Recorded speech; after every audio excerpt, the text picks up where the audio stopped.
Hey everyone, Anarch here, and this is another episode of Anarch Abridged, where I just sit down and talk to the camera for, 20 to 30 minutes on some topic that's on my mind. And the topic today is going to be, what is hierarchy? So if that sounds interesting to you, you should stick around after the intro, because that's what we're going to be talking about today.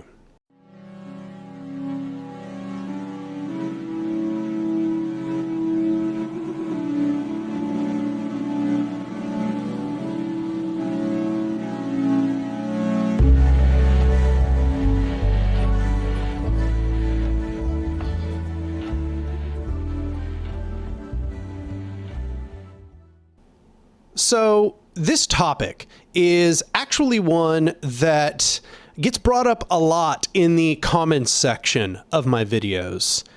And that's because I define anarchism as the opposition to all hierarchical power structures. So naturally, people are going to fixate on this word hierarchy and what hierarchy means. Also, I suppose there's probably some context in the popular discourse based in the fact that Jordan Peterson defends hierarchy prolifically, arguing that hierarchy is natural. So what that means is a lot of people come to my videos and they see me talking about hierarchical power structures, and they often respond with something to the effect of hierarchies are natural, hierarchies occur all over nature, and they are therefore unavoidable. And I basically have to repeat the same things each time.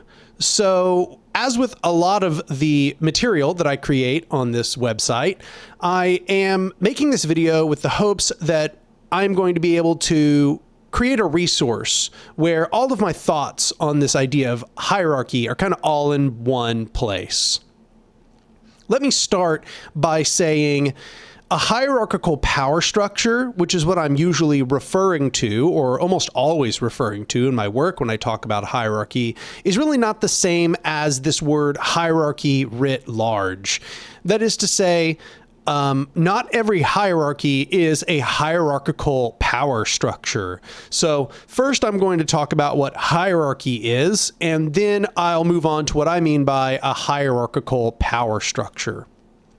So hierarchy is actually pretty well understood for the most part. Most people know what this means. It's some list of order or primacy, wherein the things that are above in the list have more importance in one way or another than those things which are lower in the list. And the list is organized by that order of importance.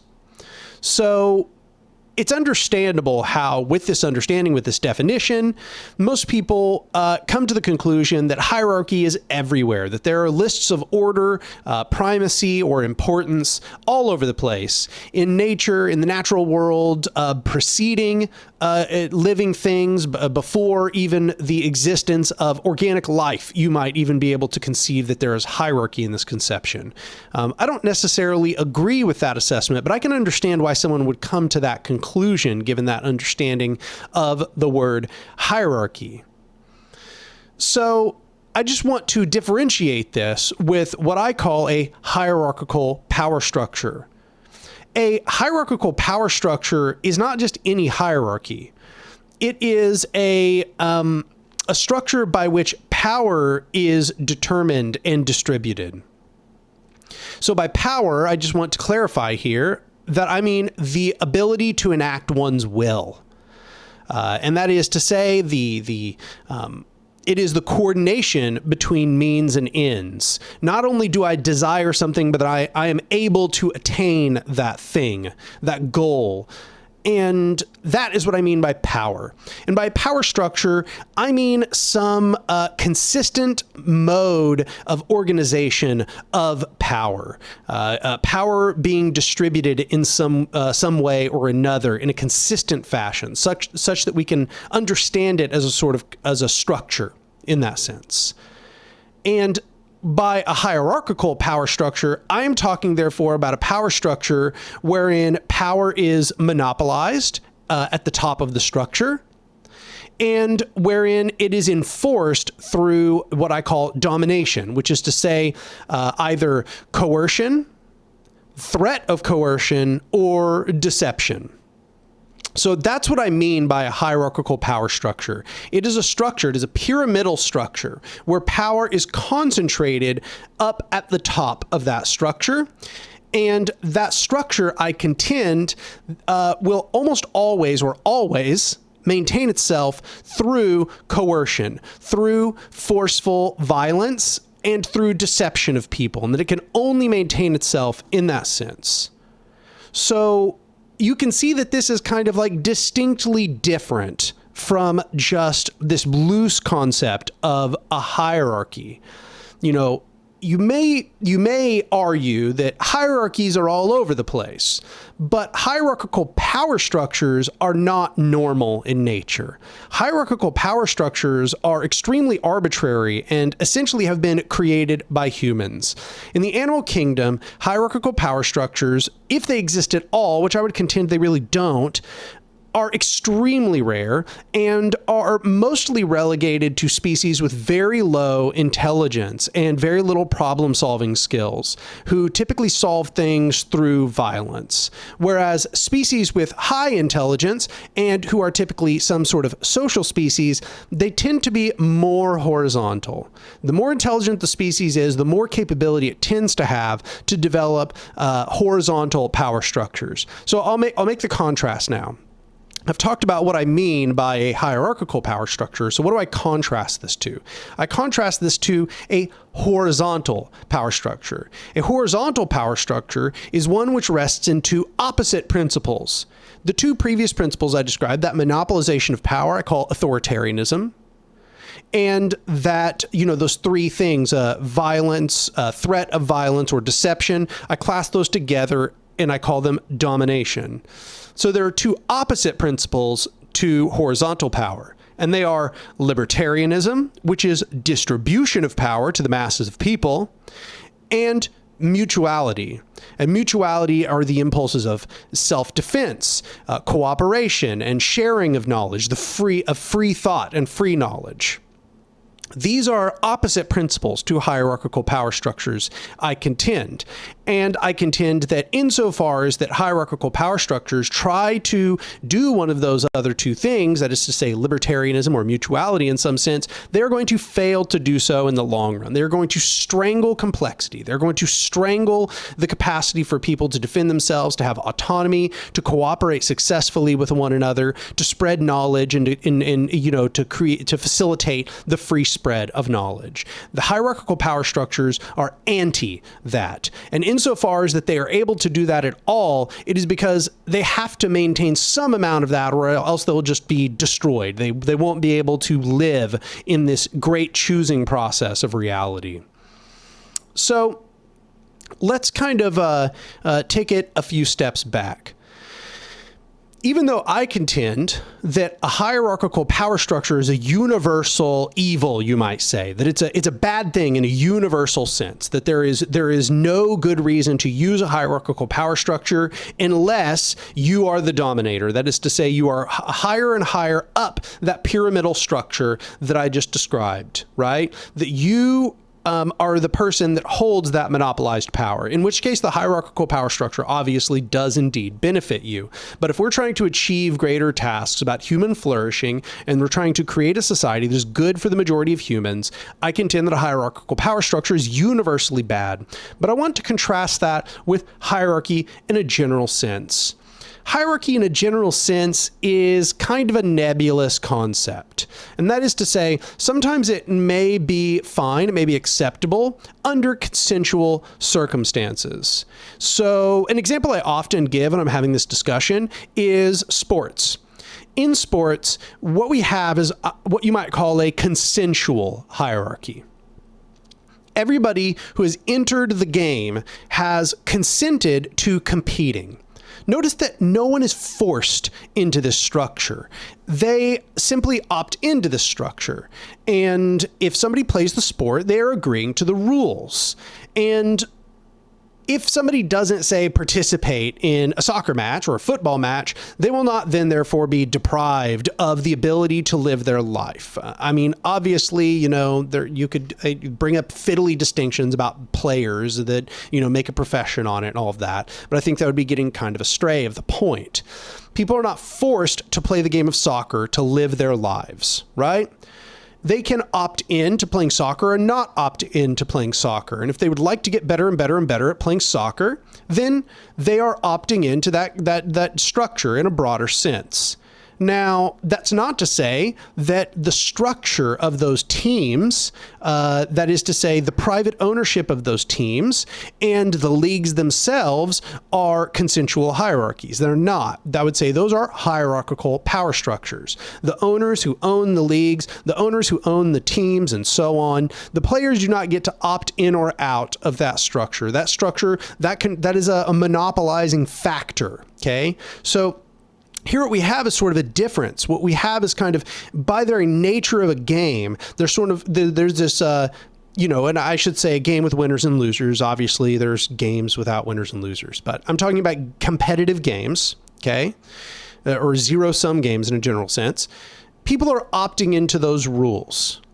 However, they're not really, when you go into the NFL, you don't really get to say, the players can't all get together and have a vote that they don't want the NFL to be structured as it is. The NFL is controlled by a small group of, elite administrators, essentially, and the teams are controlled by, the owners. And that is a hierarchical power structure. But the game itself, the opting in to the game, that's a consensual hierarchy. But it's not a hierarchical power structure. Notice it doesn't really have much to say about how those players do things in their broader life, right? Whether they succeed or fail in the game. I mean, it might make a difference in how they get paid in those hierarchical power structures, such as the league and by the owners. But the game itself is not a game over whether they get to eat or have housing. By contrast, hierarchical power structures, as they dictate the form of society, do indeed have control over those things. This is not a consensual game. You do not get to opt out of hierarchical power structures in a general sense. If I don't want to work in a corporation, tough luck. That's all there is. All there are capitalist businesses, with the exception of worker cooperatives, which are very uncommon. I think we're all quite familiar with that fact. So it's not as if I can go work at a worker cooperative instead. It's not as if I can go live in a commune instead. Those are extremely rare. And they are rare precisely because hierarchical power structures have tried to crush them out of existence and have historically destroyed their development and tried to make sure that they are not able to attain development within their economies in a historic sense.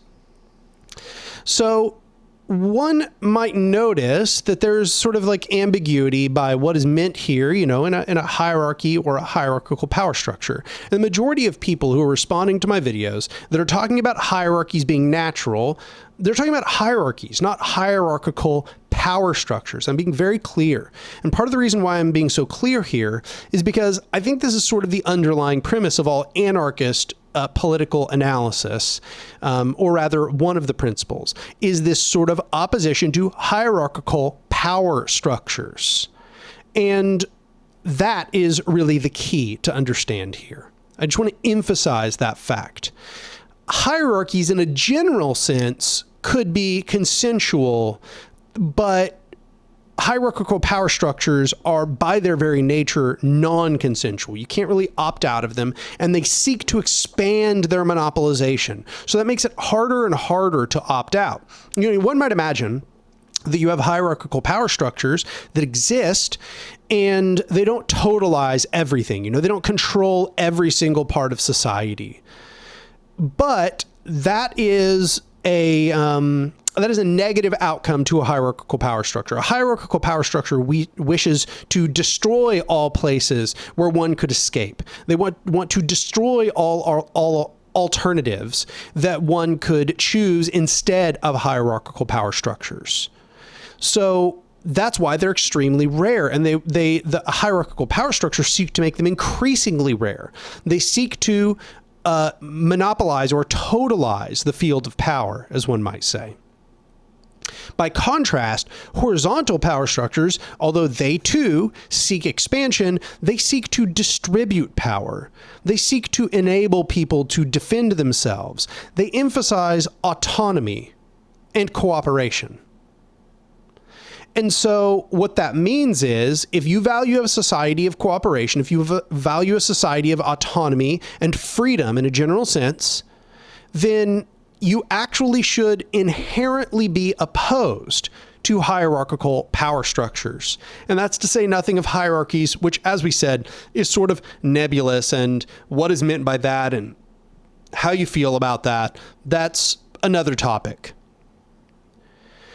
So I hope this has been informative for you, because this is kind of a recurring response on many of my videos. And I'm, as I did with the last video, kind of going to make this one a shorter one, because I feel like, we got to the core of the topic here. I also want to mention, kind of as we are wrapping up here, I've been thinking about doing another kind of video on the channel, and it's a video where I basically go and respond to your comments on my videos, okay? So, I would essentially go find comments on various videos, and then I would respond to them in a video like this. And I think it would provide a ton of content for the channel. I think it would probably be entertaining for a lot of people. And also, I would, of course, still maintain this very theoretical and a deep diving sort of tone that I usually do with the channel. I hope that sounds like a good idea to y'all. I think it's a good idea for the future of the channel. If you have thoughts about that, please go comment below. Tell me what you think about that. But in any occasion, if you liked this video, you should go click a like. And if you disliked it, click dislike, okay? Go leave me a comment about the thoughts that I've laid out here. Do you feel like there's anything I missed? Is there any key factor you think I should have mentioned? Do you disagree with me, even after I've given these sort of clarifications? Go give me a comment. Tell me what you think. If you have come back to this channel numerous times, like let's say, you've watched a ton of these videos that keep coming up in your feed and you just keep clicking them, you should click subscribe, because this is essentially what I do on this channel.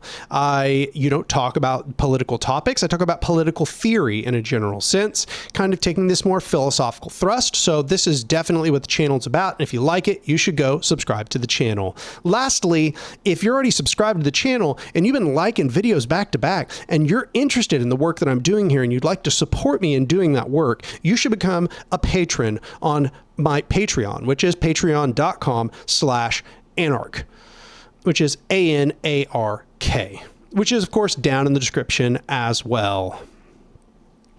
So I hope that was enlightening for you. If you want to see the videos I was talking about me responding to comments, please tell me so in the comments. That gives me some guidance. And I think that's it for today. So, in any occasion, I will see y'all next time.